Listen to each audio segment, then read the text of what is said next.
সূরাতুন নাস, সূরাতুন নাসর, ইযা জাআ নাসরুল্লাহি ওয়াল ফাতহ, এই সূরাটা অবতীর্ণ হয়েছে। এবং আল্লাহর হাবিবের বিদায় হজের বাসরের মধ্যে দিয়ে ইঙ্গিত দিয়েছে যে তিনি দুনিয়া থেকে চলে যাবেন। আল্লাহর হাবিবের যে মিশন ছিল, আল্লাহর হাবিবের যে একটা দায়িত্ব ছিল, ওইটা পরিপূর্ণ হয়ে গেছে। এখন আল্লাহর হাবিব দুনিয়াতে থাকার প্রয়োজন নেই, আল্লাহ পাক তার হাবিবকে উঠিয়ে নেবেন। বলে সুবহানাল্লাহ।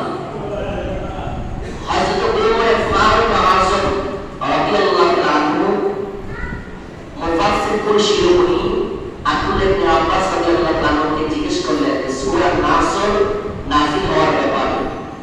ইবনে আব্বাস রাদিয়াল্লাহু আনহু বলে দিচ্ছেন যে সূরা নাসর নাযিল হওয়ার ইঙ্গিত হচ্ছে আমাদের সরকারে দু আলম হুজুরুল নূর সাল্লাল্লাহু আলাইহি ওয়াসাল্লাম তিনি দুনিয়া থেকে চলে যাবেন। বলে সুবহানাল্লাহ। অর্থাৎ আল্লাহর হাবিবের মিশন বাস্তবায়ন হয়েছে। গোটা পৃথিবীর আনাচে কানাচে ইসলাম প্রতিষ্ঠা হয়েছে, ইসলাম পরিপূর্ণ হয়েছে, নবীর মিশন যথার্থ হয়েছে। আর কোনো বাকি নেই। এখন নবীজি ইন্তিকাল করবেন, দুনিয়া থেকে চলে যাবেন। আল্লাহ নবীজি সরাসরি জীবন দশা অবস্থায় 11 হিজরি রবিউল আউয়ালের 9 তারিখ রোজ বৃহস্পতিবার জুমার নামাজ মসজিদে নববীতে আদায় করলেন। আদায় করার সময় নামাজের শেষে একটা হৃদয় বিদারক একটা বক্তব্য দিলেন, ভাষণ দিলেন। সেই বক্তব্যের মধ্যে আল্লাহ পাকের প্রশংসা করলেন এবং নিজের উপরে দুরূদ সালাম পেশ করলেন এবং বলতেছেন যে আল্লাহ পাক তার প্রিয় হাবিব, আল্লাহ তাআলা তার প্রিয় মাহবুব, সেই মাহবুবকে আল্লাহ পাক দুইটা অপশন দিয়েছেন।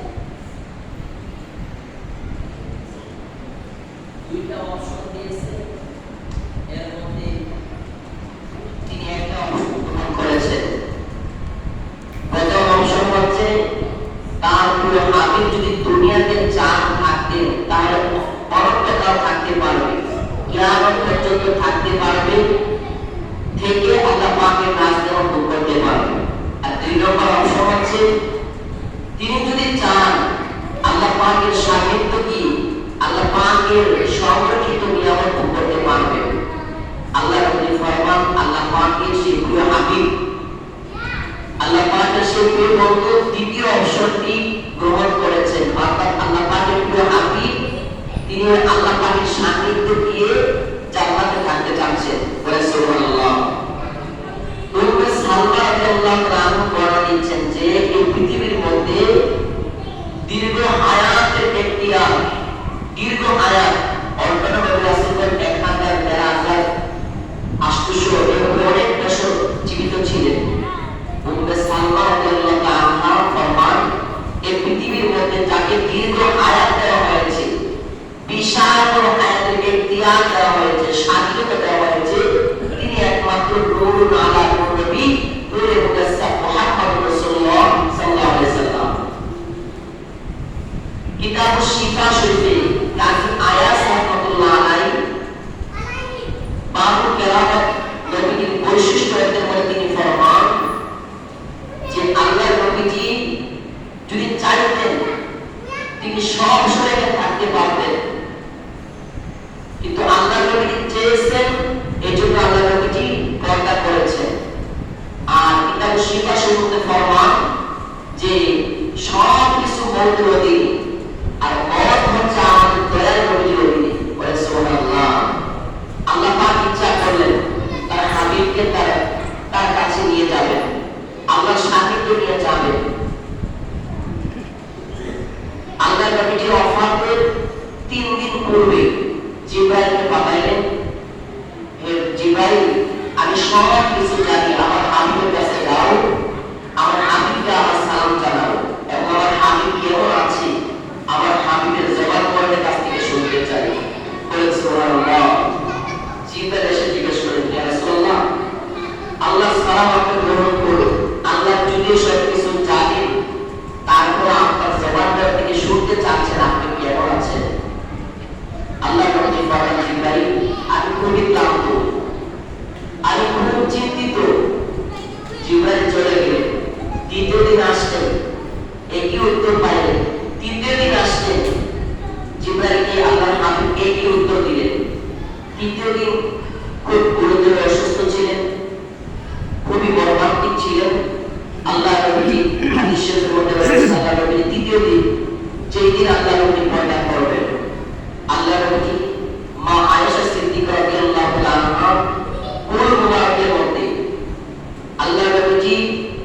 পিঠ মোবারক মা আয়েশা সিদ্দিকা রাদিয়াল্লাহু তাআলার শরীর মোবারকের মধ্যে এলান দিয়ে আল্লাহর উদ্দেশ্যে শুয়ে রইলেন। সাথে নবীর স্ত্রীগণ রয়েছেন, আহলে বায়তের সদস্যগণ রয়েছেন, সিদ্দিকা আবু বকর রয়েছেন, নিকটতম আরো অনেকে রয়েছে। খাদিজা জান্নাত ফাতিমা যুহরা রাদিয়াল্লাহু আনহা আল্লাহর নবীর মাতা হয়ে হাত রাখি হাত রেখে বলতেছেন, ইয়া রাসূলুল্লাহ, ইয়া হাবিবাল্লাহ নবীজি, আপনার শরীর মোবারক কেমন? নবী আমার ফরমান, ফাতেমা, ও আমার ফাতেমা, আমি আলহামদুলিল্লাহ ভালো আছি। খাদিজা জান্নাত উত্তর দিচ্ছেন, ইয়া রাসূলুল্লাহ, আপনি বলছেন আপনি আলহামদুলিল্লাহ ভালো আছেন, আমি অনুভব করছি আপনি পরিপূর্ণ সুস্থ নন, আপনি খুবই কষ্টের মধ্যে আছেন।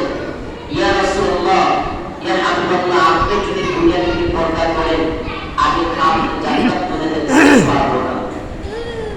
কেন থাকতে পারবো না?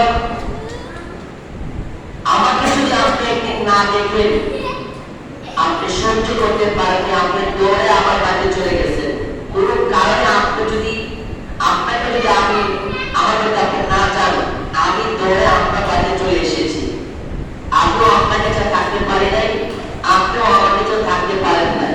তারপরে ইয়া রাসূলুল্লাহ, আমার হাসান এবং হুসাইন তারা ক্ষুধার জ্বালা অনেক কষ্ট করে প্রায় সময় একদিন দুদিন তিন দিন হয়ে যায়, পরিবারে আগুনের চুলা চলে না, রান্না হয় না। যখন আপনার পুরোনো চেহারা মোবারক আপনার নাতি ইমাম হাসান এবং হোসেন দেখে আপনার চেহারা মোবারক দিকে তাকালে পেটের খিদা নিবারণ হয়ে যায়। ইয়া রাসূলুল্লাহ, আপনার মেয়ের জামাতা শেরে আলী মাওলা মুশকিল কুশা আলী কাররামাল্লাহু ওয়াজহুল কারীম সবচেয়ে দারিদ্র সাহাবী ইয়ার বান্দা সেই মাওলা আলী যখন পেটে প্রচন্ড খিদা লাগতো, খাবারের কোনো ব্যবস্থা থাকতো না, আপনার চেহারা মোবারকের দিকে এসে তাকাতে তার খিদা নিবারণ হয়ে যেত। ইয়া রাসূলুল্লাহ, আপনি পর্দা করার পরে আমরা কিভাবে থাকবো? আল্লাহ নবী ফরমান, মা ফাতেমা, তোমার চক্ষু পানি বন্ধ করো, তোমার কান্না আমি সহ্য করতে পারি না। আমি দুনিয়ার সব কিছু সহ্য করতে পারি, তোমার কান্না আমি সহ্য করতে পারি না। হে ফাতেমা, তোমার তো ছাড়া আমি থাকতে পারবো না। আল্লাহ নবী খুবই অসুস্থ। মা ফাতেমাকে বলতেছেন, তোমার কান্না আমার তোমাদের কাছে একটু এনে দাও। বলে সুবহানাল্লাহ। আল্লাহ নবী মা আয়েশা সিদ্দিকা রাদিয়াল্লাহু তাআলার পুত্র মুবারকের মধ্যে কান্নার রোল চলে আরম্ভ হয়ে যাচ্ছে।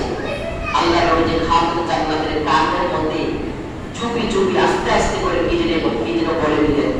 খাদিজা জান্নাতের আল্লাহ খুশি হয়ে গেলেন। বলে সুবহানাল্লাহ। ইমাম হুসাইন শিশু থেকে ছোট থেকে খুব চালাক ছিলেন, বিচক্ষণশীল ছিলেন। তার কিন্তু মা নানা ভাই কি বলেছে একটু বলে না বলা যাবে না, বলে বলতে হবে, না বললে নানার কাছ থেকে জেনে নিব।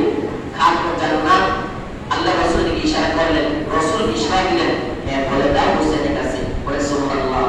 খাদিজা জান্নাত বলে দিলেন যে তোমার নানা ভাই বলেছেন তোমার নানা ভাই দুনিয়া থেকে চলে যাবে, পর্দা করবেন। তোমার নানা ভাই পর্দা করার পর সর্বপ্রথম তোমার নানা আমাকে নিতে আসবে। বলে সুবহানাল্লাহ।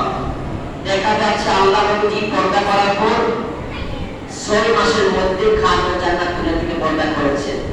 বন্ধুরা বাবারা, আল্লাহ নবীর ওয়াফাত শরীফ আমাদের মহৎ না, একটু বড় যদি আমরা শুধু অল্প স্মরণ করব, এটা এই মাসে একটা অংশ।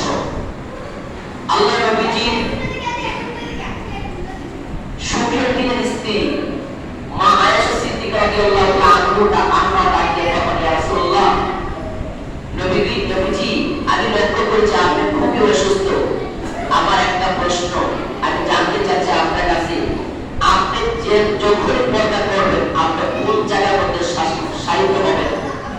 আমি জানতে চাই ইয়া রাসূলুল্লাহ, আপনি দুনিয়াতে আসার, আপনি মায়ের গর্ভে আসার 6 মাসের মধ্যে আপনার বাবা খাজা আব্দুল্লাহ ইন্তিকাল করেছেন। খাজা আব্দুল্লাহ যে জায়গার মধ্যে শায়িত আছেন, আপনি কি বাবার সামনে শুনবেন? আল্লাহ নবী ফরমান, এখনো সময় হয় নাই, আরো সময় আছে। বলে সুবহানাল্লাহ। মা আয়েশা সিদ্দিকা রাদিয়াল্লাহু তাআলা খুবই জ্ঞানী ব্যক্তি ছিলেন। আল্লাহ পাক কোরআনে হাদিসে অনেক জ্ঞান দান করেছেন, কারণ অনেক কারণ আছে আল্লাহ পাক জ্ঞান দান করেছেন। রাদিয়াল্লাহু আনহু বর্ণনা করেছেন, ইয়া রাসূলুল্লাহ, আমি জানতে চাই আপনার আম্মা জান যেখানে শায়িত আছেন, আপনি কি আপনার আম্মার পাশে শুবেন? আল্লাহ নবী ফরমান যে এখন সময় নেই। মানে আমার আয়েশা সিদ্দিকা রাদিয়াল্লাহু আনহা তিনি বলতে চাচ্ছেন, এটা কোরআনে তিনি বলতেছেন না, তিনি চতুর্দিকে জিনিসটা ঘুরে আনতেছেন যে কোথায় কি শুইতে চান না, কোন জায়গা বলে তিনি শুইতে চান। আল্লাহ নবী এই গায়েবের কথা জানি কি জানে না? মা আয়েশা সিদ্দিকা রাদিয়াল্লাহু আনহা কোনটা চাচ্ছে এটা আল্লাহ নবী জানেন। মা আয়েশা সিদ্দিকা রাদিয়াল্লাহু আনহা একটু করে আবার বলতেছেন, ইয়া রাসূলুল্লাহ, আপনি আমাকে 7 বছরের মাথায় আপনি আমাকে বিবাহ করেছেন, 12 বছর পর্যন্ত আপনি আমাকে আপনার পাশে রেখে লালন পালন করে আমাকে উপযুক্ত করে তারপরে আপনি আমাকে স্ত্রীর মতো বরণ পোষণ করেছেন। ইয়া রাসূলুল্লাহ, আমি সব সময় আমি লক্ষ্য করেছি আপনার মুখে সব থেকে যার কথা বেশি বলতেন আপনার স্ত্রী মা খাতুল কুবরা জাহরার কথা বলতেন। ইয়া রাসূলুল্লাহ, আমি জানতে চাই আপনার এই প্রাণের স্ত্রী যেখানে শায়িত আছেন আপনি কি সেখানে শুইবেন না অন্য কোথাও শুইবেন? সুবহানাল্লাহ। মা আয়েশা সিদ্দিকা রাদিয়াল্লাহু আনহা সব দিকে ঘুরিয়ে গুছিয়ে আনতেছেন। আল্লাহ নবী সিদ্দিক আবু বকরকে ডাক দিলেন, আবু বকর, তুমি শোনো, আমি ওসিয়ত করে যাচ্ছি, আমি যখন পর্দা করব আমি কোথাও শুনতে চাই না, আমি আমার আয়েশার ঘরের মধ্যে, আমি আমার আয়েশার বুকের মধ্যে আমি শুনতে চাই, থাকতে চাই। বলে সুবহানাল্লাহ। ইন্দ্রিক কারণে আল্লাহ নবীর কাছে জিবরাইল হাজির হয়ে গেলেন। ডাকতে বলতেছেন, ইয়া রাসূলুল্লাহ, আল্লাহ তাআলা আপনাকে সালাম জানিয়েছেন, আপনি আল্লাহ পাকের সালাম গ্রহণ করুন, আপনি কেমন আছেন? আমার সাথে মালাকুল মউত এসেছে। সুবহানাল্লাহ। জিবরাইলের সঙ্গে মালাকুল মউত এসেছে এবং জিবরাইল বলতেছেন, ইয়া রাসূলুল্লাহ, মালাকুল মউত বাইরে দাঁড়িয়ে আছেন, আপনি অনুমতি দিলে আপনার অনুমোদনে সে ভিতরে প্রবেশ করবে। আল্লাহ নবী কাফির জান্নাতকে বলেন দরজা খোলার জন্য। কাফির জান্নাত দরজা খুলতে গিয়ে দেখে সে জিবরাইল মালাকুল মউতের পা হচ্ছে জমিনে আর মাথা হচ্ছে আসমানের উপরে। এত বড় মানুষ দেখে তিনি ভয় পেয়ে গেলেন। তাকে ইয়া রাসূলুল্লাহ, আমার জীবনে এত বড় মানুষ দেখি না, এই লোকটা কি? আল্লাহ নবী ফরমান, সে হচ্ছে মালাকুল মউত, সে মানুষের শান অর্থাৎ